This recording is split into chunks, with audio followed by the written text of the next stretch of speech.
اور اس کی آخری مثال اس صدی میں، یعنی دور کی تاریخ تو شاید ہمیں معلوم ہو کہ شاید فیری ٹیلز ہیں، یہ کوئی کہانیاں ہیں جو ہم سن رہے ہیں، اس صدی میں جو ہوا ہٹلر کے ہاتھوں 6 ملین 60 لاکھ یہودی ختم کیے اس نے۔ پورا مشرقی یورپ کا یہودی جو ہے کھینچ کر وہاں سے پکڑ کر جہاں تک ہٹلر کی حکومت بنی تھی، جہاں تک اس کے جو گئے تھے فتوحات کا دائرہ، وہاں سے یہودیوں کو کھینچ کر کنسنٹریشن کیمپس میں لایا گیا۔ پھر خاص مشینیں ایجاد کی گئیں، خاص جو ہیں اس کے لیے ایسے بنائے گئے کہ ان کے لیے اب اتنے لوگوں کو قتل کریں گے تو دفن کہاں کریں، کیا کریں، how to dispose of the dead bodies. تو اسپیشل پلانٹ بنائے گئے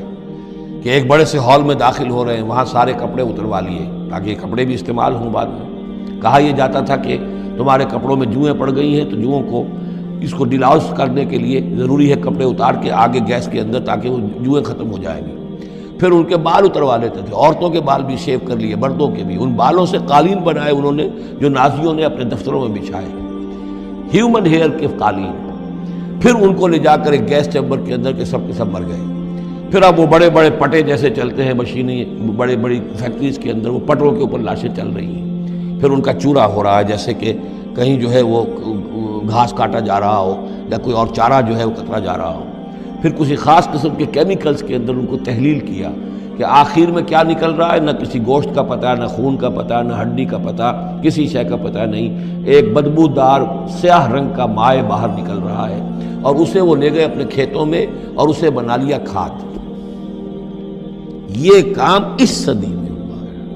ہولوکاسٹ۔ اس میں زیادہ سے زیادہ یہ کہتے ہیں کہ یہ کوئی مبالغہ ہے 60 لاکھ کا، 40 لاکھ، تو 40 لاکھ بھی تو کم نہیں ہوتے، 40 لاکھ افراد کا اس طرح ختم ہو جانا۔ استأذن ربک لیبعثن علیہم الی یوم القیامہ، ان کا آخری وقت تو اب آنے والا ہے، وہ زیادہ دور نہیں ہے، لیکن اس سے پہلے جیسے شمع بجھنے سے پہلے بھڑکتی ہے،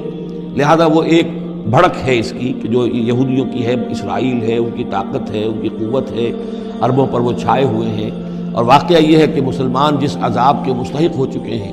اور ان میں سے عرب چونکہ ہمارے ہاں اونچے درجے کے، اس اعتبار سے امت کے اندر ان کا مقام اونچا درجے کا ہے کہ حضور عرب تھے، انہی کی زبان میں اللہ کی کتاب ہے، اور ان کی جو اللہ تعالیٰ کے دین کی طرف سے جو انہوں نے پیٹھ پھیری ہے، لہذا اس کی جو سزا انہیں مل رہی ہے وہ یہ ہے کہ ایک مغضوب علیہم قوم کے ہاتھوں ان کی تذلیل ہو رہی ہے، ان کے سامنے جھکنا پڑ رہا ہے۔ جن کے ساتھ کسی ایک کمرے میں کبھی بیٹھتے نہیں تھے، اب ان کے ساتھ گفت و شنید جو ہے اور ان کے ساتھ بغل گیر ہونے کی نوبت جو ہے وہ آئی ہے۔ اور ابھی جو کچھ ہونا ہے وہ خیر دوسری بات ہے، میں اس میں نہیں جانا چاہتا، وہ آخری وقت بھی آئے گا، پھر جو ہے حضرت مسیح علیہ السلام بھی نازل ہوں گے، اور وہی چونکہ ان کی طرف رسول تھے، رسول اللہ بنی اسرائیل، تو آخری وہ عذاب ہلاکت کہ جو باقی 6 قوموں کا تو آ چکا۔ حضرت نوح علیہ السلام، حضرت نوح کے سامنے بیٹا جو ہے وہ غرق ہوا کہ نہیں ہوا، حضرت ہود، حضرت صالح، ان سب کے سامنے جو ہے ان کی قومیں ہلاک ہوئیں۔ تو اب حضرت مسیح کو اٹھا لیا گیا تھا، وہی آئیں گے اور انہی کے ہاتھوں یہ اپنے کیفر کردار کو پہنچیں گے اور ان کا ایک ایک بچہ ختم ہوگا۔ لیکن اس سے پہلے ان کے ہاتھوں مسلمانوں پر اللہ کے عذاب کے بڑے کوڑے برسیں گے۔ To add insult to injury, کہ ایک یہودی قوم کے ہاتھوں، مغضوب علیہم قوم کے ہاتھوں پٹائی ہوگی، اور جو ہو رہی ہے، لیکن یہ کہ ابھی شدید تر صورت میں اس کا شروع ہونے والا ہے معاملہ۔ کوئی دنوں کی بات ہے کہ مسجد اقصی شہید کر دی جائے گی، اور پھر ایک طوفان جو ہے